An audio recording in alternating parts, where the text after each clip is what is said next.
Shakara, it's here. Sing in Irish has launched, and we have a Black Friday special introductory price only this weekend. So let me show you really quickly. It's so you can connect with traditional Irish songs bit by bit, learn the context of the song. So, for example, on Pucker Bulla, I love this song, and on Pucker Bulla is this feisty energy of a angry goat that goes on the rampage. Now, you might not even speak Irish, and that's why we break down the song. So, what if you could learn the chorus or learn the first verse? So, if you want to learn the chorus or the first verse together, we've got a video to cover that.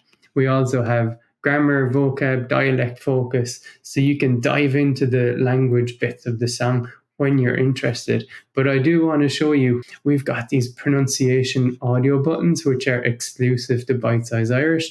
We've got the Irish, we've got the translation, and we've got the phonetic pronunciation guide if you need that in clear audio. So you can use the video and you can use the audio buttons. So by learning the cultural, historical, geographical context of the song, you start to understand the story of the song, where it fits into Irish culture.